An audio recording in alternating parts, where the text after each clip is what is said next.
اور پھر سنو، حضرت زکریا علیہ السلام اللہ پاک سے جب اولاد مانگ رہے ہیں تو اولاد مانگتے وقت کیا جذبہ ہونا چاہیے، وہ جذبہ سنو۔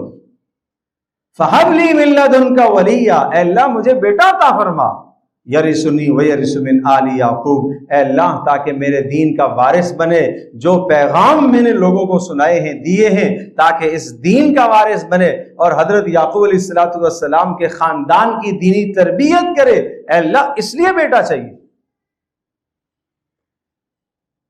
تو اولاد کے حصول کا مقصد بھی سمجھایا، اولاد مانگنے کا مقصد بھی سمجھایا۔ کیا جب بیٹا پیدا ہو جائے اور اس کا مقصد یہ ہے، یہ مقصد اللہ کے سامنے ذکر کیا کہ تاکہ جناب یہ خاندان کی دینی رہنمائی کرے، تو کیا اس بیٹے سے کوئی دنیاوی فائدہ نہیں لیا جا سکتا؟ لیا جا سکتا ہے، مگر نیت تو بڑی رکھو، نیت تو بلند کرو۔ اچھا، زکریا علیہ السلام کی دعا، اب یہ ہمارے لیے ایک سبق ہے۔ پہلی دعا جو میں ذکر کرنے لگا ہوں، ایک پیپر جس میں میں ذکر کرنے لگا ہوں، رب حب لی من لدنک ذریۃ طیبہ، رب حب لی من لدنک ذریۃ طیبہ، اے اللہ، پہلا لفظ غور کیجئے، حب، حب لی، اعطینی نہیں کہا، دینے کے لیے عربی زبان میں کئی الفاظ استعمال ہوتے ہیں۔ عطا، اے اللہ، جیسے ہم اردو میں کہتے ہیں اے اللہ اولاد عطا فرما، طا کے ساتھ عطا فرما، یہ لفظ نہیں کہا۔ حب لی، ہبہ، ہبہ اس چیز کو کہتے ہیں جو بغیر کسی استحقاق کے ملتا ہے۔ آدمی مستحق نہیں ہے، میں اس کا مستحق نہیں ہوں۔ ایک یہ ہے کہ آپ ایک آدمی سے اپنی تنخواہ، مجھے تنخواہ دے دو بھائی تنخواہ آپ نے مزدوری کی ہے، آپ نے ملازمت کی ہے، آپ نے محنت کی ہے، اس کا عوض آپ کو مل رہا ہے۔ لیکن اولاد جو اللہ تبارک و تعالیٰ آپ کو دے رہا ہے وہ 100% اللہ کا فضل ہے، 100% اللہ کی عنایت ہے۔ اس لیے اس کے لیے لفظ جو استعمال فرمایا، حب لی ہبہ، اے اللہ مجھے اولاد ہبہ عطا فرما۔ تو ہبہ کہتے ہیں جو بغیر کسی عوض کے اور بغیر کسی استحقاق کے ملے۔ اے اللہ یہ سب تیرا فضل ہے، میرا کچھ نہیں ہے، یہ سب تیرا فضل ہے۔ حب لی من لدنک ذریۃ طیبہ، اپنی جانب سے اللہ ذریۃ طیبہ، پاکیزہ اولاد عطا فرما۔ پاکیزہ اولاد کس نے مانگی؟ زکریا علیہ السلام نے۔ اور پاکیزہ اولاد وہ ہوتی ہے کہ جہاں جہاں وہ قدم رکھے خیر ہی خیر پھیلے، خیر وجود میں آئیں، یہ ہے پاکیزہ اولاد۔ جہاں وہ قدم رکھے وہاں خیر وجود میں آئیں، یہ نہیں کہ جہاں گیا آگ لگاتا گیا، جہاں گئی آگ لگاتی چلی جائے، خاندانوں کے خاندان اجاڑ دیے، خاندانوں کے خاندان بکھیر دیے اور افراد کے درمیان میں نفرتیں ڈال دی۔ یہ اولاد طیبہ نہیں ہے، یہ ذریت طیبہ، یہ نیک اولاد نہیں ہے، یہ بد اولاد ہے۔ تو زکریا علیہ السلام کیا کہہ رہے ہیں؟ اے اللہ رب حب لی من لدنک ذریۃ طیبہ، پاکیزہ اولاد عطا فرما۔ لہٰذا آج کے دور میں اگر ایک آدمی اللہ سے اولاد مانگتا ہے تو یہ کہے کہ اے اللہ مجھے اولاد عطا فرما، نہ، اے اللہ مجھے پاکیزہ اولاد عطا فرما۔ صرف اولاد کا لفظ نہ کہیں، اے اللہ مجھے پاکیزہ نیک صالح اولاد عطا فرما، پاکیزہ اولاد عطا فرما۔ غرض کیا ہے؟ یرثنی ویرث من آل یعقوب، تاکہ میرے دین کی، میرے خاندان کی دینی ترجمانی کرنے والی اولاد ہو۔ یہ ہے غرض اولاد، باقی اس کے بعد دنیا کے منافع بھی انسان لے سکتا ہے۔ تو یہ پہلی دعا ہے جو حضرت زکریا علیہ السلام کی دعا میں نے آپ کے سامنے ذکر کی ہے، اور اسی طرح سے دعا مانگنی چاہیے۔ اور پھر عرض کیا کہ اس کو آدمی اپنے اندر اتارے، رب حب لی من لدنک ذریۃ طیبہ۔ اچھا، پھر اللہ سے مایوسی نہیں ہے۔ زکریا علیہ السلام مانگتے مانگتے مانگتے بڑھاپا آ گیا، اور پھر ایک دن یہ کہہ دیا، اے اللہ رب انی وہن العظم، اے اللہ ہڈیاں کمزور ہو گئی، واشتعل الرأس شیبہ، سر میں بڑھاپا آ گیا، بال سفید ہو گئی، ولم اکن بدعائک رب شقیہ، اے اللہ اب بھی میں مایوس نہیں ہوں، تو میری دعا ضرور قبول کرے گا۔ وامراتی عاقر، بیوی بھی بوڑھی ہو گئی، وہ بھی بانجھ ہو گئی، مگر اس حال میں بھی آخر دم تک، آخر وقت تک اللہ ہی سے مانگنا ہے نا، کوئی اور تو ہے نہیں دینے والا، کوئی اور تو ہے نہیں دینے والا۔ تو اے اللہ اب اسباب تو ختم ہو گئے، جو اولاد کے اسباب ہوتے ہیں یا اللہ وہ تو ختم ہو گئے، مگر تو بلا اسباب بھی دینے کی قدرت رکھتا ہے۔ تو نے آدم علیہ السلام کو تو بغیر سبب کے پیدا فرمایا نا، اللہ اکبر۔ تو نے عیسیٰ علیہ السلام کو تو بغیر باپ کے پیدا فرمایا، تیرے لیے کیا مشکل؟ تو پھر اللہ پاک کی طرف سے خوشخبری آئی، یا زکریا انا نبشرک بغلام اسمہ یحییٰ لم نجعل لہ من قبل سمیہ۔ اے زکریا سن لے، اب خوشخبری سن لے، ایسا خوبصورت بچہ ہم آپ کو دینے والے ہیں جس کا نام بھی ہم نے خود یحییٰ رکھا ہے۔ نمبر 1 وہ سردار ہوگا اپنی قوم کا، نمبر 2 حصور پاک دامن ہوگا، نمبر 3 نبی ہوگا، نمبر 4 نیکوکار ہوگا۔ سبحان اللہ، یہ ان دعاؤں کی برکتیں ہیں، یہ ان دعاؤں کی برکتیں ہیں۔ اللہ کے سامنے تڑپنا، اللہ کے سامنے زاری کرنا، اللہ کے سامنے گڑ گڑانا، یہ اس کے اثرات۔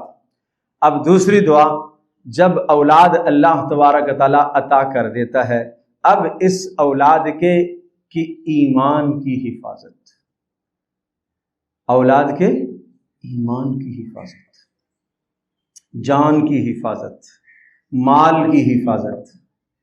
ہم صرف جان کی حفاظت جانتے ہیں، کیا مائیں بہنیں آج جب اپنے بچوں کو صبح سویرے رخصت کرتی ہیں یہ دعائیں دیتی ہوں گی، اللہ بیٹا آپ کی حفاظت فرمائے۔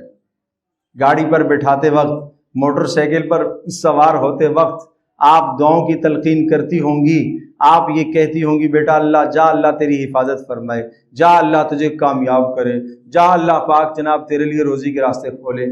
کبھی یہ بھی دعا کی جا بیٹا اللہ تیرے ایمان کی بھی حفاظت فرمائے؟ کتنی زیادہ ضرورت ہے، کتنی زیادہ ضرورت ہے، کتنی زیادہ ضرورت ہے، ایمان کا تحفظ کتنی ضرورت ہے۔ اب سنیے، ابراہیم علیہ السلام اللہ کے جلیل القدر پیغمبر ہیں۔ ابراہیم علیہ السلام کی اولاد میں حضرت اسماعیل علیہ السلام ہیں، حضرت اسحاق علیہ السلام ہیں، اسحاق علیہ السلام کی اولاد میں حضرت یعقوب ہیں، پھر یعقوب علیہ السلام کی اولاد میں نبیوں میں یوسف علیہ السلام ہیں۔ آپ تصور کرو کہ ابراہیم علیہ السلام کا خاندان کیسا ہے، کتنا بلند ہے، مگر کیا دعا کر رہے ہیں؟ رب اجعل ھذا البلد آمنا، اے اللہ جہاں میں نے اولاد کو بسایا ہے سب سے پہلے اے اللہ اس جگہ کو امن والا بنا دے۔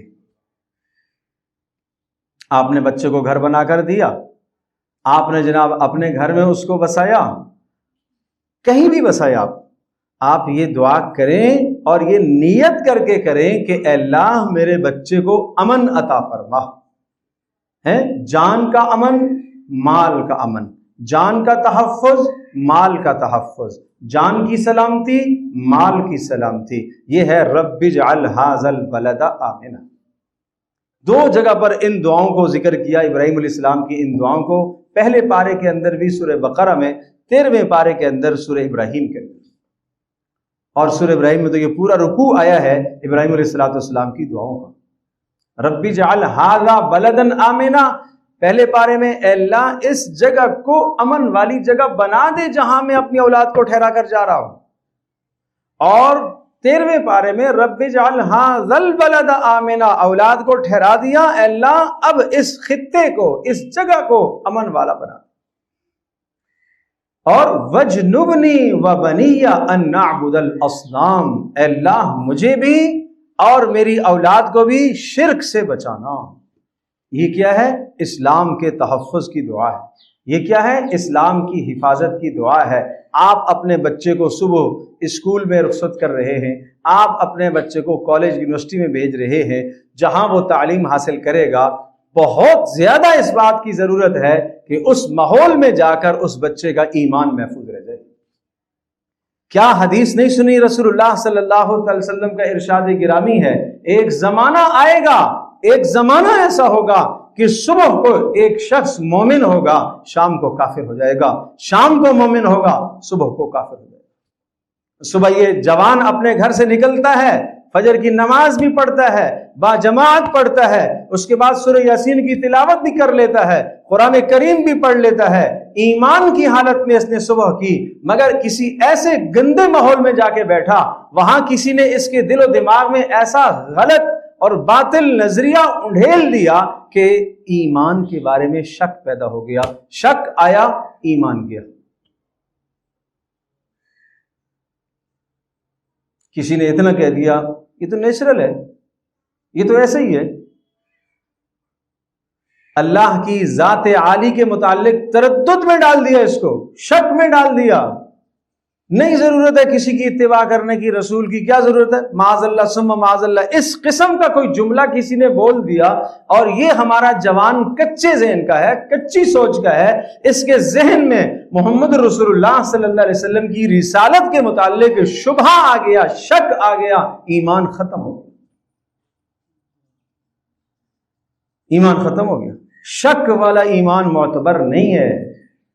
ایمان میں اخلاص چاہیے، خلوص چاہیے، خلوص چاہیے۔ آخرت کے متعلق نظریہ کسی نے غلط نظریہ بنا دیا، یہ مرنے کے بعد اٹھائے جانے کا کوئی قضیہ نہیں ہے، بس یہاں زندگی میں مزے اڑا لو۔ کسی ایسی بری مجلس میں چلا گیا تو مجھے بتائیے اس کا ایمان کہاں بچا؟ ایمان میں شک آ گیا تو ایمان کہاں بچا؟ اس لیے ضروری ہے، حضرت ابراہیم علیہ السلام کہہ رہے ہیں، اے اللہ مجھے بھی اور میری اولاد کو بھی اے اللہ شرک سے بچانا، معنی یہ کہ ایمان کی حفاظت کرنا۔ یہ دعائیں روزانہ صبح پڑھا کرو، صرف پڑھا نہ کرو، مانگا کرو۔ رب اجعل ھذا البلد آمنا وجنبنی وبنی ان نعبد الاصنام، اے اللہ شرک سے بچانا، بتوں سے بچانا۔ کیا کہہ رہا ہوں؟ بتوں کی پوجا سے بچانا۔ آج کل کے بت ہیں، بہت سارے بت ہیں۔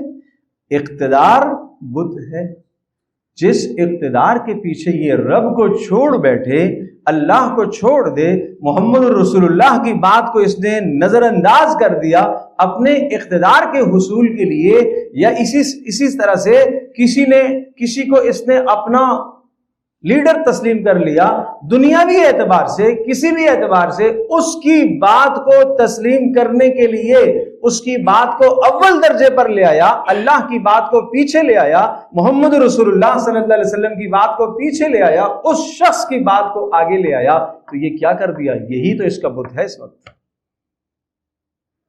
یہ کاروبار بھی بت بنتا ہے، یہ کاروبار بھی بت بنتا ہے، یہ اولاد بھی کبھی بت بن جاتی ہے کہ اولاد کی رضا کی خاطر اور اولاد کا پیٹ پالنے کے لیے اللہ کی نافرمانیاں کرے، تو یہ اولاد اس کے لیے بت ہے۔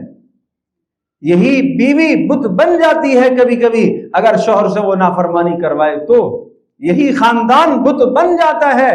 جی کیا کرے، خاندان کو بھی تو دکھانا۔ یہ آج کل کے بت، یہ خاندان ہے، یہ بت ہیں آج کل کے۔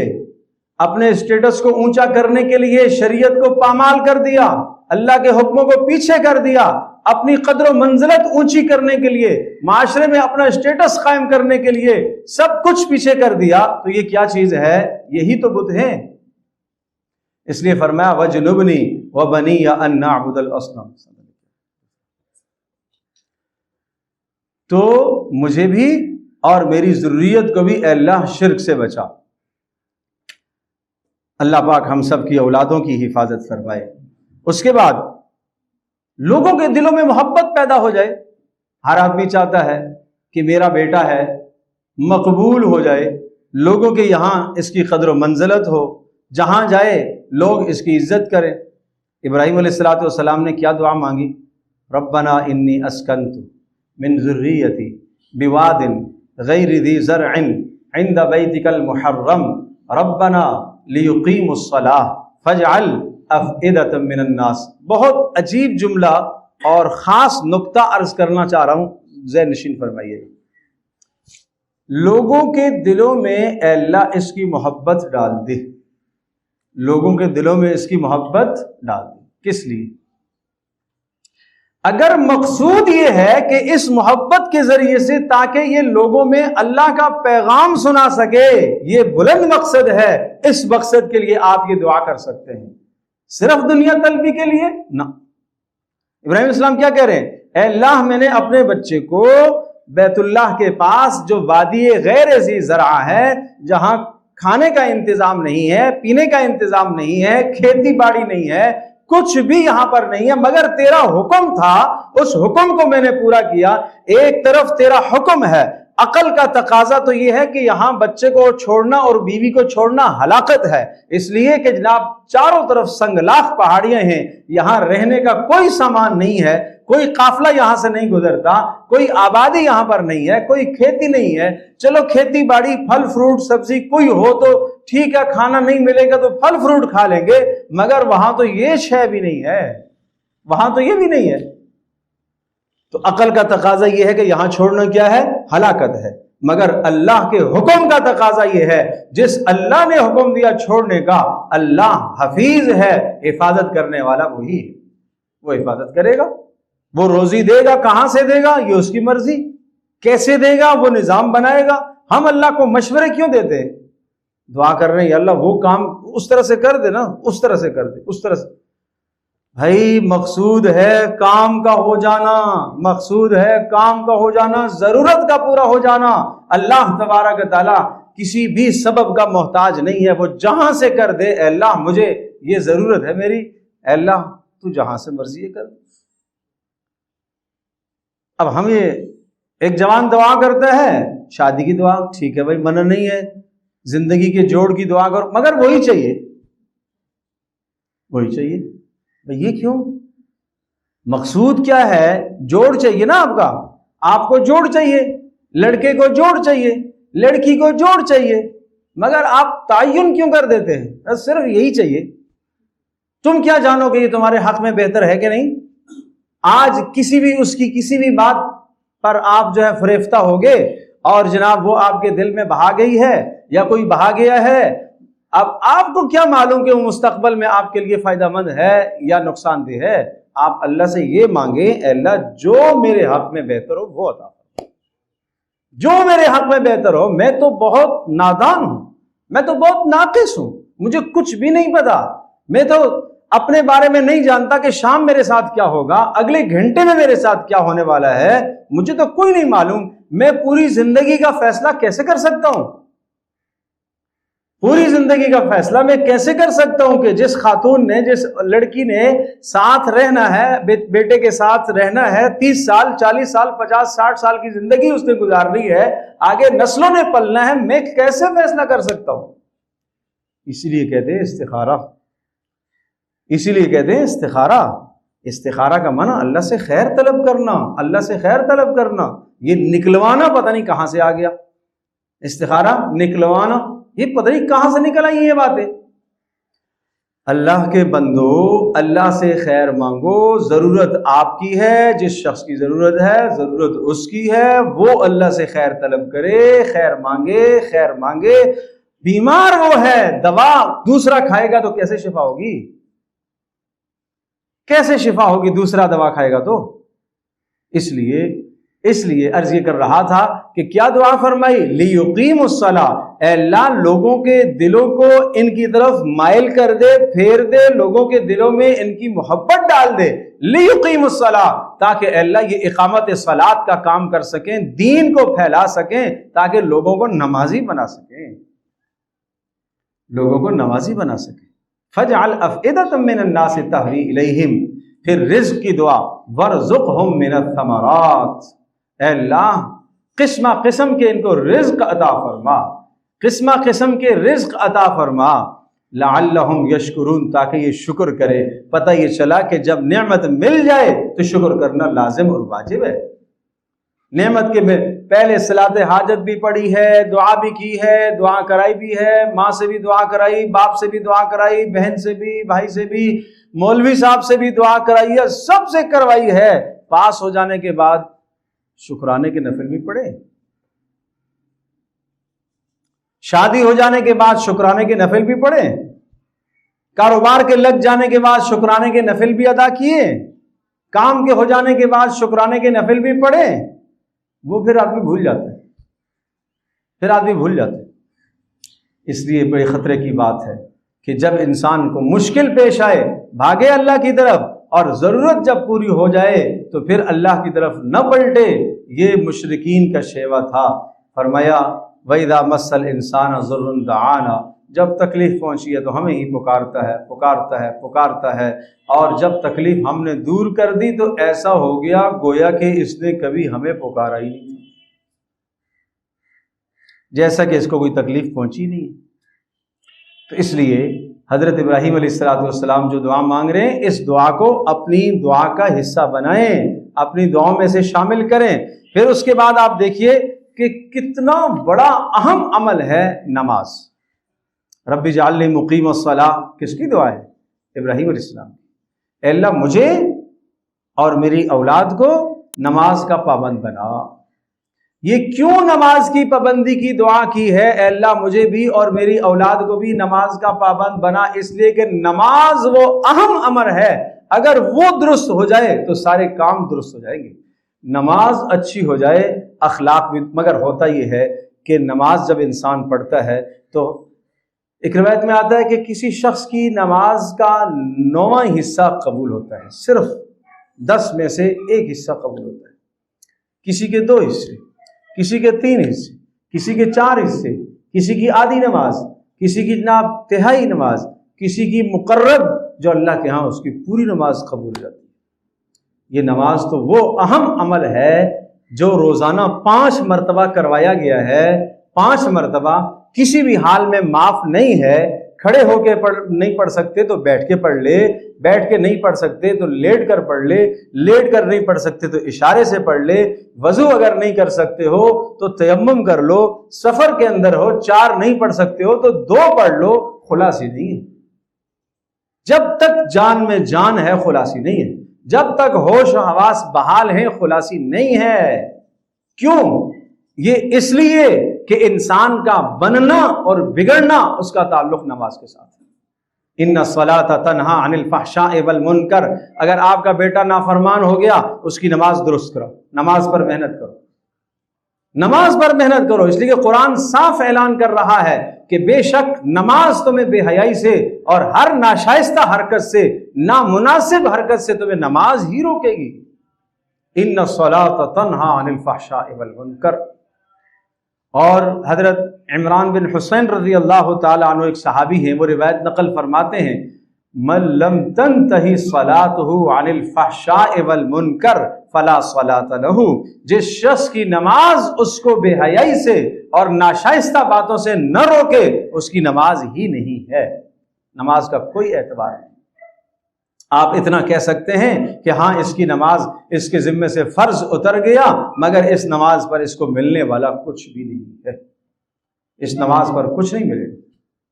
اس لیے رب اجعلنی مقیم الصلاۃ ومن ذریتی ربنا وتقبل دعا۔ تو اپنی اولادوں کی نمازوں کی فکر کرو بھائی۔ اگر اولاد نافرمانی کی طرف جا رہی ہے، بغاوت کی طرف جا رہی ہے، ماں باپ کی بات نہیں مانتی، اخلاق بگڑ گئے ہیں، کردار اس کا خراب ہو گیا ہے، نماز پر محنت کرو، بچے کی نماز ٹھیک کراؤ، جوان کی نماز ٹھیک کراؤ، اس کو نماز کا پابند بناؤ، انشاءاللہ اس کے اندر اخلاق آ جائیں گے۔ آپ علیہ الصلوۃ والسلام کے سامنے ایک شخص کا تذکرہ کیا گیا، بڑی خوبصورت نماز پڑھتا ہے مگر دن کو چوری بھی کر لیتا ہے۔ پیارے رسول صلی اللہ علیہ وسلم نے فرمایا اس کو اس کی نماز چوری سے روک دے گی۔ چوری جیسا بدترین اور برا عمل، اس سے روکنے کے لیے کیا چیز ہے؟ نماز۔ نماز میں یہ تاثیر ہے، نظر نیچی کر دے گی نماز، ایماندار کی نظر نیچی ہو جائے گی نماز کے ذریعے سے۔ مگر ایک بات یہاں عرض کروں،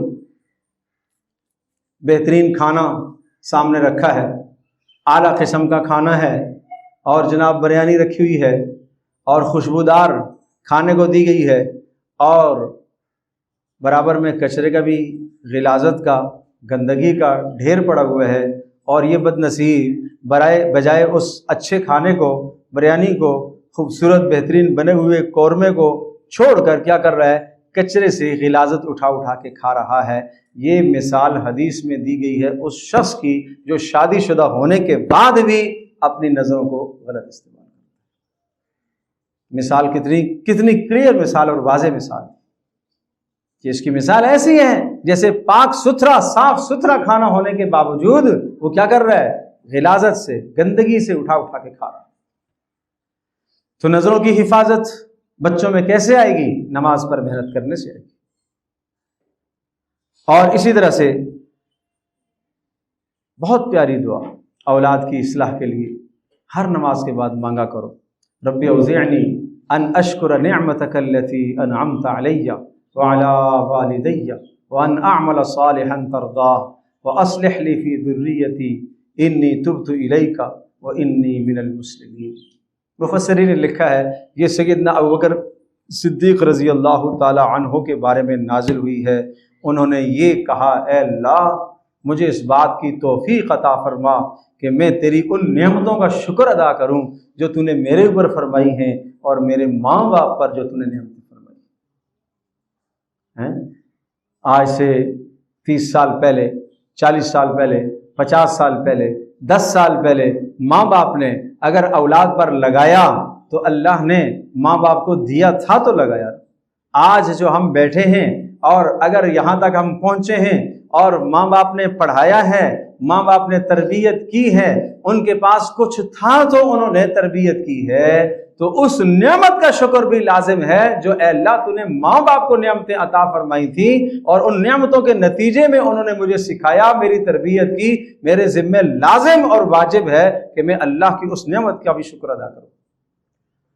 اوزعنی ان اشکر نعمتک التی انعمت علی وعلی والدی وان اعمل صالحا ترضا، اے اللہ ایسا عمل میں کروں، اس کی توفیق عطا فرما کہ جو عمل تیرے نزدیک پسندیدہ ہو۔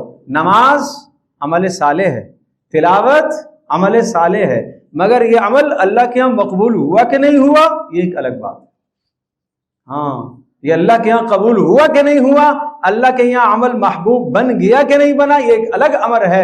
اس لیے یہ دعا کرائی ہے، یہ دعا کی تلقین کی گئی ہے کہ اے اللہ ایسے عمل کی توفیق عطا فرما جس عمل پر تو راضی ہو۔ وَأَصْلِحْ لِي فِي ذُرِّيَّتِي، اے اللہ میرے لیے میری اولاد کو نیک صالح بنا، میرے لیے میری اولاد کو فرما بردار بنا، میرے لیے میری اولاد کو فرما بردار بنا۔ اگلا جملہ سنیے گا، اگلا جملہ سنیے گا، کیا کہا؟ میری اولاد کو میرے لیے فرما بردار بنا، انی تبت الیک، اے اللہ میں آپ کے سامنے توبہ کرتا ہوں۔ کیوں؟ پتہ یہ چلا کہ میری نافرمانی کے اثرات اولاد میں آئیں گے، اس لیے کیا کہا؟ انی تبت الیک، اے اللہ میں توبہ کرتا ہوں، مجھ سے جو گناہ ہو گئے میں توبہ کرتا ہوں، میرے ان گناہوں کے اثرات اولاد میں منتقل نہ ہو جائیں گے۔ وَإِنِّي مِنَ الْمُسْلِمِينَ، اے اللہ میں تیرا فرما بردار ہوں، میں تیرا فرما بردار ہوں۔ آج اگر اے اللہ میں توبہ کرتا ہوں، میں نے تیری نافرمانی کی ہے مگر پھر بھی اولاد گریبان میرا نہیں پکڑ رہی ہے، چاہیے تو یہ تھا کہ میں نے تیری نافرمانی کی ہے جس کے نتیجے میں اولاد میری باغی ہو جاتی، مگر اے اللہ تیرا فضل ہے، تیرا فضل۔ یہ ہے بات، یہ ہے بات۔ ایک بزرگ فرمایا کرتے تھے جب مجھ سے غلطی ہو جاتی ہے، گناہ ہو جاتا ہے، اس گناہ کے اثرات میں اپنی سواری میں محسوس کرتا ہوں، میں بیوی میں محسوس کرتا ہوں، میں اولاد میں محسوس کرتا ہوں، میں گھر میں اس کی نحوست محسوس کرتا ہوں۔ لیکن آج ہمارا حال یہ ہو گیا، ہم ایمان کے وہ ذائقے اور وہ ایمانی لذتیں کھو چکے ہیں، ہمیں کچھ نہیں پتہ چلتا، ہمیں کچھ نہیں پتہ چلتا، نہ گھر کے اندر گناہ کی نحوست نظر آتی ہے، نہ اولاد کے اندر بدعملی کی نحوست ہمیں محسوس ہوتی ہے، اور نہ بیوی کے اندر جو ہے وہ نحوست محسوس ہوتی ہے۔ ہم تو کہتے ہیں سب نارمل چل رہے۔ اللہ اکبر، انی تبت الیک وانی من المسلمین۔ آخری دعا، یہ دعا بھی مانگا کریں، سورہ فرقان 19واں پارہ، اس پارے اس سورت کے اندر سورہ فرقان میں ایک رکوع آخر میں اللہ کے مقرب بندوں کا ہے، جس میں اللہ نے اپنے مقرب بندوں کی 13 خوبیاں ذکر فرمائی۔ اس پر ایک ہمارا مضمون، ایک کتابچہ بھی ہے، اور اس پر ہمارے کئی بیان ہیں۔ یہ 13 خوبیوں پر علیحدہ علیحدہ ہمارے بیانات موجود ہیں، اور اس پر ایک کتابچہ بھی ہے، اگرچہ ابھی تک وہ چھپا نہیں ہے۔ عباد الرحمن کے نام سے اللہ کے مقرب بندے کون ہیں؟ وہ عباد الرحمن۔ اللہ نے کہا بندے تو سارے ہی اللہ کے ہیں۔ ایک آدمی کے جناب 4 بیٹے ہیں، 6 بیٹے ہیں، ایک بیٹا بہت ہی کارآمد ہے، بہت ہی اچھا ہے، تو آدمی کیا کہتا ہے؟ یہ ہے میرا بیٹا۔ اس کا یہ معنی تو نہیں ہے کہ باقی نہیں ہے. تو اسی طرح سے اللہ کہہ رہا ہے وعباد الرحمن، رحمان کے بندے جن میں یہ 13 خوبیاں ہوں. اور آخری خوبی کیا فرمائی؟ 13 خوبیوں میں سے آخری خوبی یقولون ربنا هب لنا من ازواجنا وذریاتنا قرۃ اعین. اے اللہ ہمارے لیے ہماری بیویوں کو اور اے اللہ ہمارے لیے ہماری اولادوں کو آنکھوں کی ٹھنڈک بنا دے. وجعلنا للمتقین اماما، اے اللہ نیک لوگوں کا سردار اور پیشوا بنا. نیک لوگوں کا سردار کون بنے گا؟ جو نیک ہوگا. ڈاکوؤں کا سردار، بڑا جو ڈاکو ہوگا نا وہی ڈاکوؤں کا سردار بنے گا. ایک اناڑی کو ڈاکو تو سردار نہیں بنائیں گے بھائی. تو نیک لوگوں کا پیشوا کون ہوگا؟ جو خود نیک ہوگا وہ نیک لوگوں کا پیشوا ہوگا. نیک لوگوں کی قیادت اس کے پاس ہوگی، نیک لوگوں کی سرداری اور سیادت اس کے پاس ہوگی. تو یہ دعا بھی مانگا کرے یقولون ربنا هب لنا من ازواجنا وذریاتنا قرۃ اعین وجعلنا للمتقین اماما اولئک یجزون الغرفۃ بما صبروا. جن لوگوں میں یہ 13 صفات ہیں اور جن میں سے ایک صفت کی وہ اپنی اولاد کے لیے دعائیں کرتے ہیں، فرمایا ان کو اللہ پاک جنت کے بالا خانے عطا کرے گا. وَيُلَقَّوْنَ فِيهَا تَحِيَّةً وَسَلَامًا، اور سامنے اولادیں آ جائیں گی اور سامنے ان کی ذریت اور نسل آئے گی اور سلامتی کے کلام ایک دوسرے کے پیش کریں گے. ورنہ جس کی اولاد نافرمان ہو جائے گی اور وہ قیامت کے دن اولاد سامنے آئے گی فَبِئْسَ الْقَرِينُ، آدمی کہے گا پیچھے ہٹ جا، مجھے شکل نہیں دکھانا. اللہ اکبر، اللہ اکبر. خالدین فیہا حسنت مستقرا ومقاما قل ما یعبأ بکم ربی لولا دعاؤکم. کہا اگر تمہاری دعائیں نہ ہوں تو اللہ تمہیں ہلاک کر دیتا. تمہاری دعاؤں کی بدولت تو اللہ پاک نے تمہیں محفوظ رکھا ہوا ہے. یہ دعا اتنی بڑی تاثیر ہے، اتنی بڑا اثر ہے. تو اولادوں کے سدھارنے کے لیے دعا بہت بڑا عمل ہے. اور اس کے لیے ایک آخری بات کہوں، آپ مجھ سے کہیں گے مول صاحب ہمارے بچوں کے لیے دعا ضرور کروں گا، آپ کے بچوں کے لیے، اپنے بچوں کے لیے، سب کے لیے کروں گا. مگر آپ اپنے بیٹے کے لیے دعا کریں گے، آپ کی دعا آپ کے بیٹے کے حق میں قبولیت کی مہر ہے رسول اللہ صلی اللہ علیہ وسلم کی زبان نبوت سے کہ باپ کی دعا اولاد کے حق میں رد نہیں ہوتی. باپ کی دعا اولاد کے حق میں رد نہیں ہوتی، والدین کی دعا اولاد کے حق میں رد نہیں ہوتی. اس میں یہ نہیں ہے کہ نیک ہوں گے تو قبول ہوگی اور غیر نیک ہوں گے تو قبول نہیں ہوگی، نہیں، ہر حال میں قبول ہوگی. اس لیے فرمایا ماؤں کو خاص طور پر تاکید کرتا ہوں، اپنی اولادوں کو مت کوسا کرو، مت بد دعا دیا کرو، ذرا سی بات کر بد دعا مت دیا کرو، ناشکری مت کیا کرو. کہیں ایسا نہ ہو، حدیث میں ہے قبولیت کا وقت ہو اور وہ تمہارے منہ سے نکلا ہوا جملہ اولاد کے لیے بد دعا بن جائے، اولاد کے لیے بد دعا بن جائے. دعا دیا کرو، بچوں کو دعا دیا کرو. بیٹا اللہ تیرے ایمان کی حفاظت فرمائے، اللہ تیرے جان کی حفاظت فرمائے، اللہ تیرے ایمان کی، اللہ تیرے امن. ہر نیک دعا، ہر اچھی دعا اپنی اولاد کے لیے. اپنے ماں باپ، اپنی اولاد، ماں باپ اولاد، یہ 2 طبقے ایسے ہیں جنہیں کسی بھی صورت میں نظر انداز نہیں کیا جا سکتا. یہ جو ربنا اغفر لی ولوالدی وللمؤمنین یوم یقوم الحساب، اس دعا میں اولاد کے لیے بھی ہے اور ماں باپ کے لیے بھی ہے. اور ماں باپ کے لیے بھی رب ارحمہما کما ربیانی صغیرا، اس دعا کا بھی اہتمام کیا کریں. اللہ پاک مجھے بھی آپ کو ہم سب کو عمل کی توفیق عطا فرمائے.